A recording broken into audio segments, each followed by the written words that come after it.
Hello, welcome to this week's edition of the Coach's Preview Show. I'm your host, Jeremy Qualls, and with us is Coach Matt Kriesky and Brian Coleman, two of our best interviews that we have on this show. I know, as you can tell, they're both so happy to be here. I'm glad you guys are here. We're so excited to be here. I can tell. We need to have fun on this show. I'm glad you guys can join us always, that you take time out of your very important, busy, schedule-packed days to be here. Coach Kriesky. Coach Kriesky's coming in. You got a chance to play at the at Vanderbilt over the weekend. Centennial lost to Hillsborough 33-7. Let's talk about that experience first and foremost. You get an opportunity to take your kids to an SEC school. It's always a neat experience. Maybe not the outcome, obviously not the outcome you want, but give us a little backstory of why you played at Vanderbilt. Hillsborough is redoing their stadium. They currently don't have a stadium, so that. This year, next year, they won't have a stadium, so they have to play all their games away. They called me last offseason around springtime and said, probably going to play at Vanderbilt, either Vanderbilt or TSU. They called and confirmed in the summer. We're playing at Vanderbilt 2 o'clock on a Saturday. So, last year this time, we went, after we played Hillsborough, we went to fall break. But this year, we already moved the Summit game up due to fall break changing. That was my biggest concern. But overall, it was a neat experience for kids. They played on a Saturday afternoon, got to come in Saturday morning, go through walkthrough meetings and things like that, and then play. Go down to Vanderbilt University, go through their locker room, warm up. It's a pretty neat experience for the kids. Talking about the game, you have 4 turnovers. It's gonna hurt you.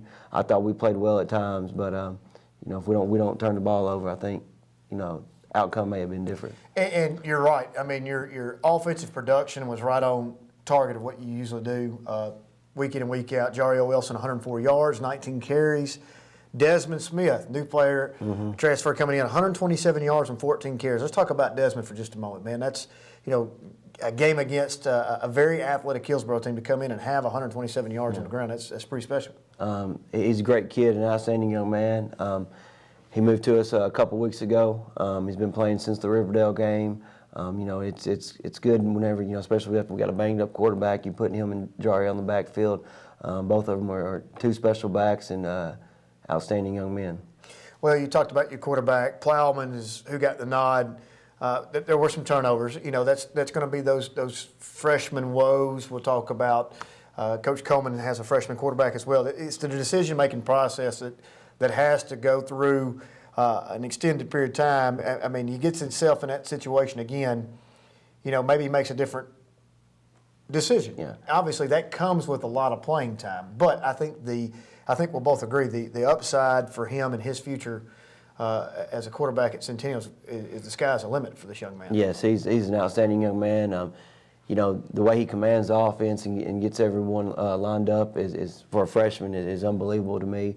He made some bad decisions, but you think about it, first 3 or 4 games this year he was playing the freshman JV games, the Riverdale game, he played in, and then Hillsborough's defense is very athletic, so at times, his decision-making wasn't the best, but he gave us everything he got, and I'm really impressed with the kid. I'm proud of him. Well, you had 4 turnovers for the game. I mean, it's hard to, 253 total yards, but that only produced 1 touchdown. You cut those turnovers in half and score a couple touchdowns. All of a sudden, it's a different game.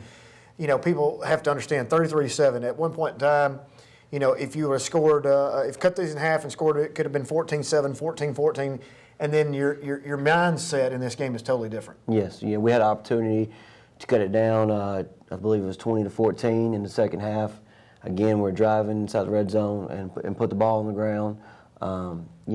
It is what it is. At the end of the day, you look at this game, it doesn't mean anything going towards the playoffs. So, we got to have a good game this week, and then that big test is going to be against Brentwood. Coach Coleman, you're coming in a big region game last week. Shelbyville, he lost 35-6. Trey Hunter, 70 yards from 14 carries. What's going on with the Spartans right now? We're struggling a little bit. Just most of the fundamentals, I guess, is the biggest things that we need to work on as far as blocking and tackling, things like that. Is blocking, getting our heads in front, and being lower. We're a smaller team right now, and we just got to get lower on offense and get those angles. And defensively, we just do, wrap up and rally to the football. like you said, Trey's doing an excellent job for us. He's been playing the back that's right behind the quarterback. We've moved George around a little bit to the wing back to kind of utilize his speed a little bit more, and Trey's really done a great job. Well, you had 203 total yards of offense, which is slightly under what you usually do. But I want to talk about your quarterback for just a moment. I believe, a lot of people would agree with me that has played against Destin already and seen this kid. The skies, there is no ceiling for this kid. This kid is special. He's, the part coming in for him is the fact that you can't produce a body type or a size of a kid, right? Yeah, we have only what we can do, what we can work with. Destin's coming in. He's probably what, 6'1", maybe even taller than that. 6 foot, 6'1". You count his hair, he's about 6'4", 6'5". Okay, so he's a big kid. He's 6'2", yeah. 6'2", weighs what? He's probably 180, 185. And there's He's got not many a high school. twin brothers exactly the same, maybe 10 pounds bigger. And there's not many high school kids that come through with the quickness, the athleticism, the work ethic, all the total package. This kid seems to have it. Once again, we got to go through, crawl through the mud, get on the other side, learn how to avoid mistakes. Once that happens, this kid's going to be special. He's going to be special. I mean, he's a hard worker. Him and his twin brother, thrown in the fire. You're a freshman, like Coach said. You playing freshman JV. Of course, he didn't even get to do that this year. We threw him in there. I think he's playing in the WMAA.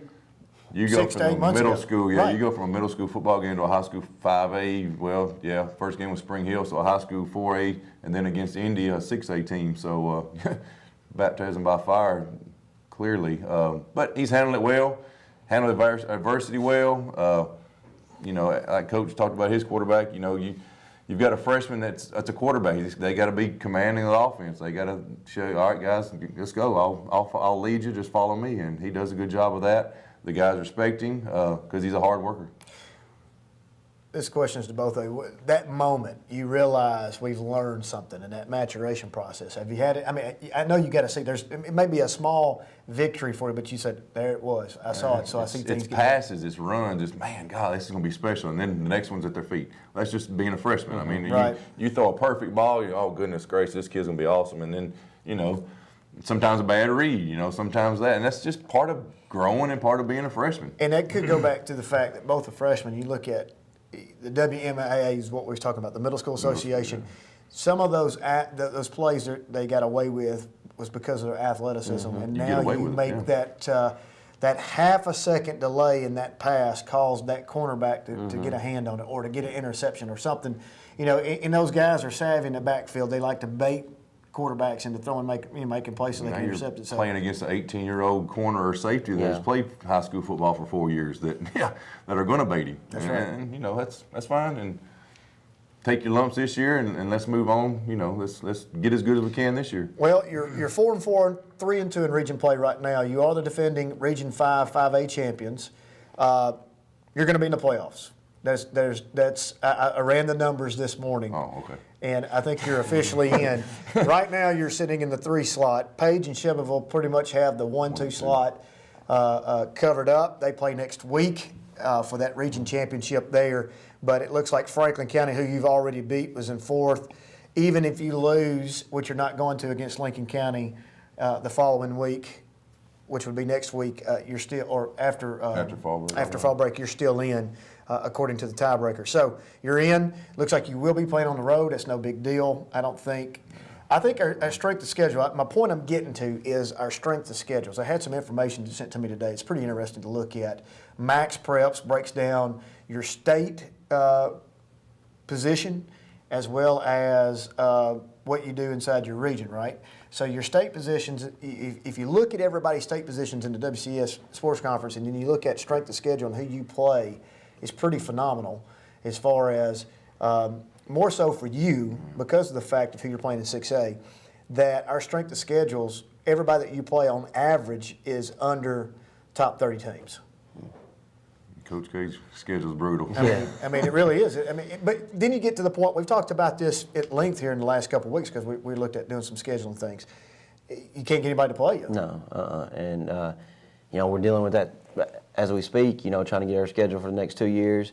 It's you want to play tough competition, and it's just it is what it is. Williamson County, this conference, this area has a name for itself. It's good football. It's got great coaches in this area. So, I mean, teams don't want to play us, but it gets us better week in and week out and prepares us for our region games. Well, I've said this to both of you before, and I would not change our group. When I say our group, all 9 football coaches. Now, I jokingly, because I had Coach Kriesky sitting in y'all seat, I may get rid of him and get somebody else. But he's also sitting at He 7. talks a lot. He's also sitting at 7 He's the and 1. personality of everybody. But collectively, you take our group of guys, man, and I'd go to war any day with any of you guys, and especially collectively. You look outside to all these systems that are around us.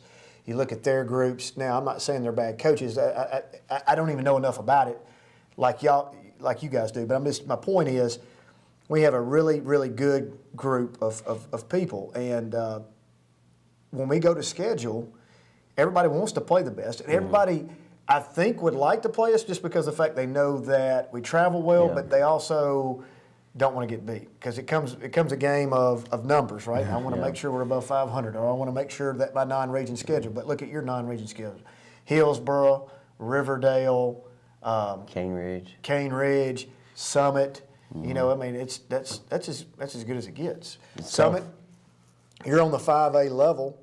You play pretty much outside your region schedule. You're going to play a 6A schedule. You play Independence. You play Centennial. Who else am I missing there? Nolensville, which let's face it, they're not a 4A program. That's a joke to even call them a 4A program. So, it's tough. Talk about that for just a moment. How difficult it is to schedule. Well, you get in the schedule and you got different mindsets of coaches. Some coaches want to schedule wins. They just they're going to find a team that's 1-9. They're going to beat. They're going to beat their door down and 2-8 and say, Coach, let's play. I don't know if that helps you. I really don't know if that helps you. Yeah, you got to win. Will it help you maybe in playoff seeding? Possibly. I don't know. It won't help you when you start playing in the playoffs, because you did that. But then you have coaches that want to get better. We're trying to get better. We want to play against good competition. We want to play against great programs. We want to play against good coaches. So and you have rival games too. This year we added Rockville to our region, so we only had 3 slots to fill.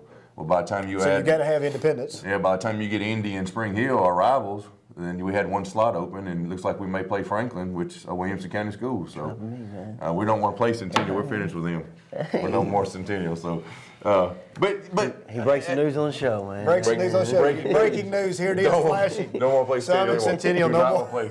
But I like playing Williamson 2 County. non-region games. I know they're tough. You said Williamson County. It's fun because everybody travels. Everybody has a great time. Kids have a great time. The Williamson County against Williamson County. I mean, you get to be on this show if you play another Williamson County team. Yeah. So there's so many perks to playing Williamson County teams. That's why he's trying to get rid of y'all and everybody else, so you don't have to be on the show anymore. You see how that works out? Well, what are some prospects when you look at? All right, here's a question that was I heard for the first time. Strategically speaking, when I schedule a game, I know when Summit comes to the house what kind of offense they're running. Do people take that into account when they're all right? You won't, because it's a non-region game. But within that region, do you think some of those teams that are opposite of Summit, will they try to schedule a non-region wing T team? No, they will not, because I heard the opposite of that. You heard the. That's interesting. I'm just asking your thoughts. I don't see why they would want to. You don't see that offense week in and week out. We spend half the time this week trying to get our scout team to do the right thing. I mean, we have to redo a play, not because of the defense, because the scout team's not stepping where they're supposed to be stepping, not going where they're going. Then you got to get your scout team quarterback, who has never run the wing T offense, to run it into perfection. And didn't y'all play Hendersonville? Yes, we did. Their wing T? Mm-hmm. And he saw how we played against them. He scheduled them specifically because to get ready for you. No, I don't believe that. No. I'm just curious whether or not people do that. And that's another I'm like consideration you, when you're scheduling. I mean, we try to scrimmage teams that run spread offense just to get the scrimmaging, because that's what we all see. So we're trying to scrimmage athletic spread teams to get ready for our region. Well, y'all have a lot of vertical passing on the Summit game, right? They do. Yeah, we do. They do. We do. We're gonna bring it out this week too. Here it comes. You better get ready. He's gonna try it out. He's getting ready for. The playoffs are coming. Let's look at playoff implications. We once again, we said Page, Shelbyville, Summit, Franklin County. On that other side, Gallatin Beach, Hillsboro, top 3 teams. You will be playing one of those. Let's look at Centennial. Centennial. Pretty simple. We're going to talk about the future for just a second. I don't want to hear any coach speech. We're talking about this week, and we're worried about this week. We'll get to this week just in a moment. I'm going to finish all this business, then we're going to talk about this week. Next week or 2 weeks from now. Brentwood anyway. They're running Brentwood's offense this week. Yeah, 2 right. weeks. 2 weeks from now, you'll be playing Brentwood. Last regular season game, region game.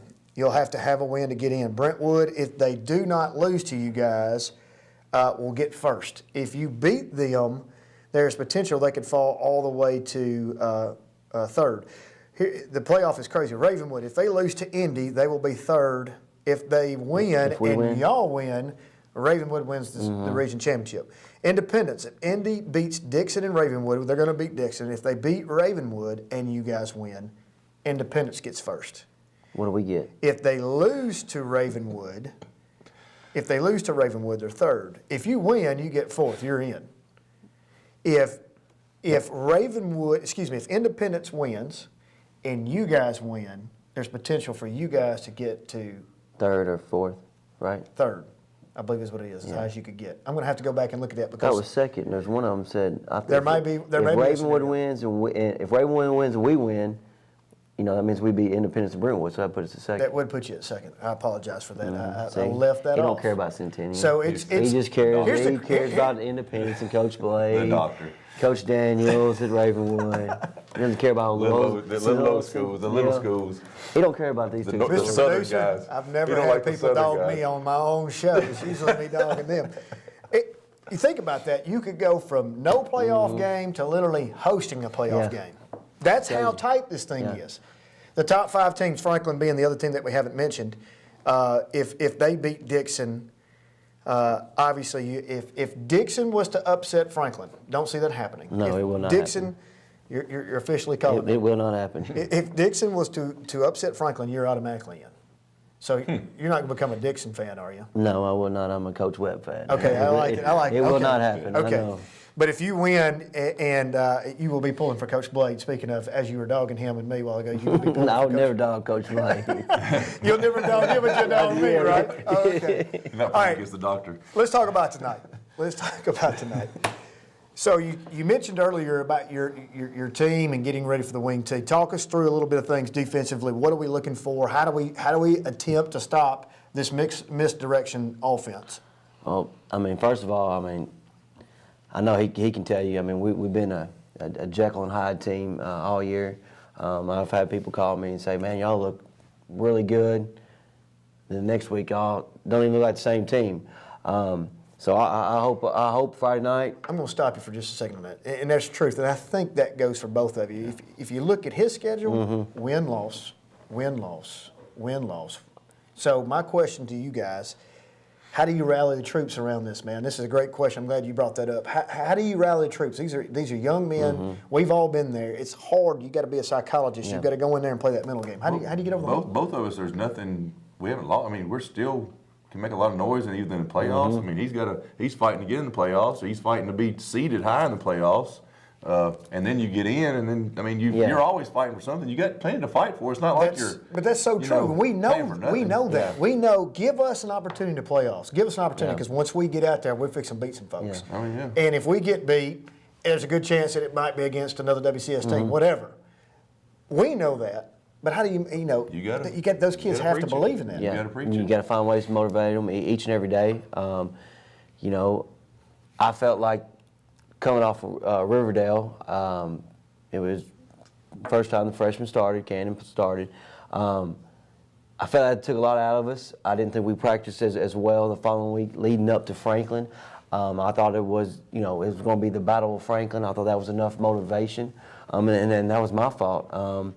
Because when we got out there Friday night, you could tell we were kind of in panic mode. I don't know if What an atmosphere that game yeah, it was. was. It was unreal, and I don't know if that played a part in it. Some young guys out there playing that has never played in the Battle of Franklin. They got a little big-eyed, I thought, but they gave us full effort. Again, we turned the ball over twice in the red zone. That hurt us. So little things have been hurting us throughout the year. Going back to your question, I'm not taking anything away from him, but we got to focus on us. We got to make sure we have 11 guys in the right spot doing their job, and It's pretty simple. we'll be okay. They're a good. They're a really good football team. If we don't do our job, they're going to gash us every single play, and we'll have a hard time getting off the field. So we have to take care of our job, the little things, and hopefully we'll make it a close game for them. Coach Coleman, before I ask you the same question, going into, you mentioned your rival games, Indy, you guys battle Franklin. Does that truly, from a coaching perspective, does that truly have a different feel?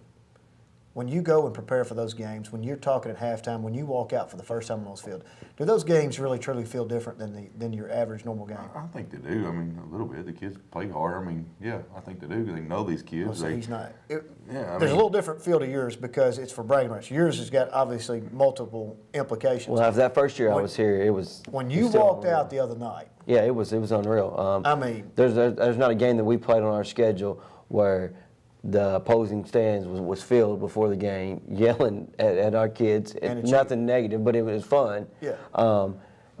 And our crowd shows up 45 minutes before the game, just so they can get a seat. Yes, it's a different feel. And it's neat. Not many high school kids get to experience outside of Williamson County get to experience that. I mean, they're playing big time football in a great atmosphere. Some of these kids, no offense, when they go to some of these smaller colleges, they come back and say, "Man, Coach, we don't get to feel." There were so many former alumni since I've been there that came and stood on the sideline because they wanted to see the Battle of Franklin. That's what they live for, the Battle of Franklin. It's neat, and that's why I like playing in-county games like Summit because it's a different atmosphere. They're gonna bring a great crowd on Friday night. We'll have a great crowd. It means something because you're playing an in-county team. Sure. These kids know each other, and then after the game, they're gonna shake hands and talk, and that's what's neat about it. well, one person that the Summit defense definitely knows will be Jario Wilson. Obviously, everybody in the state knows who Jario Wilson. So what do we do to prevent? This guy's got 1,049 yards on the year. Had about 250 on us last year. Probably the best. He is the best running back, I think, in the WCS Sports Conference. We've got some good ones, but he's probably the best. He's one of the most electrifying players. I agree with that. This guy is high character. Can't say enough good things about him. What is your plan to try to attempt to stop? Well, it's got no big plays. I mean, you got to, snap it again. I mean, that's the biggest thing. You can't give up an 80-yard touchdown run or things like that. So you just got to limit the big plays and rally to the ball. You got to game tackling. And one person usually not going to bring him down. He's going to give him a move and things like that. And he got outside on us a lot last year. We were forcing with down blocks and things like that, and our outside backers couldn't get outside and to stop that. So we've got to protect that. We've got to come up with the secondary and secondary support, things like that, to help out with the stuff like that. And I think that's been a lot of problems for opposing defenses. When he gets to that second level, it's party on for him. I mean, it's like putting everybody on skates. It's hard to stop. So in the battle of the trenches, I think it goes for both of you, especially on your side. You got the telltale signs of what you're looking for on the wing tee. So the game is really going to be, and I know this sounds cliche, but the game is really going to be predicated on the fact of what happens in those in the linemen. Just good defense, stop the run. I mean, that's usually what wins football games. And when they put both those running backs in the backfield, that's really double trouble. They're not going to play this week. They're not going to play at all. We're going to rest them. We're going to rest them. Okay. See, no respect.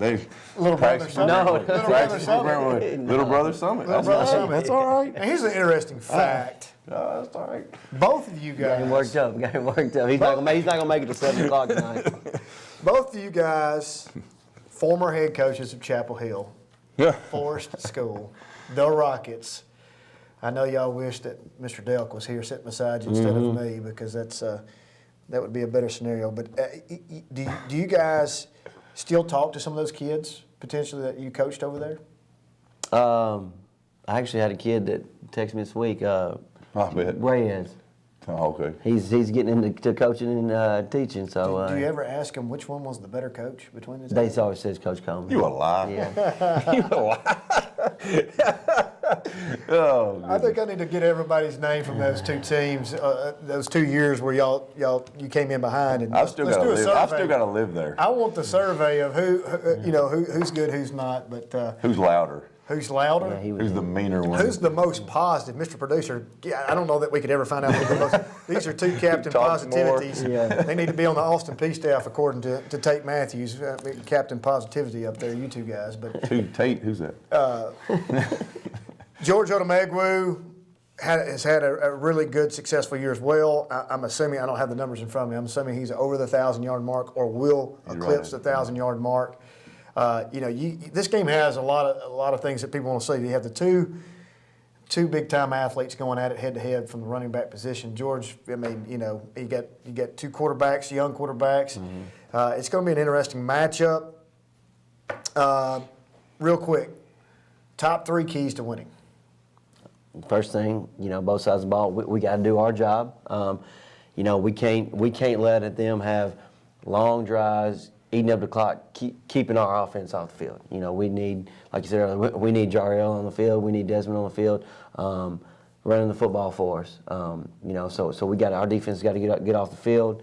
So first I said do our job. Defense got to get off the field, and then the third one is obviously we can't turn the ball over. Can't turn it over. So. Same question to you, Coach Coleman. I know that you like those long sustained. We need long drives. Yes, we need long drives. But they have to produce points. They have to produce points when you get down there. That kind of goes with the wing too, right? If you don't produce points, Yes. so. And tackle the running back. I mean, That's limit his big play. It sounds simple. Tackling, get him down. Good luck with that. Yeah, no doubt. No. Well, any parting shots before we sign off tonight by you two electrifying interviewees? It's probably your best show of the year, don't you think? I think we're everybody going to thinks break so. records today. Going to break records. I can't wait to send this out to the Chapel Hill community. I know they'll watch it multiple times down there. They'll love this. Yes. Well, anyway, tonight, Centennial High School, 7 o'clock. Best of luck to both of you. I can't wait to see how it shakes out. Coach Kriesky, I'm going to wish you the best of luck I appreciate finishing it. this season out. Thank you. Best of luck getting in, and I know that if you do get in, you are going to make some noise. Coach Coleman, same to you, man. Make us proud. You have in the past, you will in the future, so I look forward to seeing how this game goes. You are officially off the hot seat, guys, and done for the year, if I'm not mistaken. Yes. So I appreciate until next it. year, Man. these two guys, you won't see them again. Thanks for joining us for the Coaches Preview Show. We'll see you next time.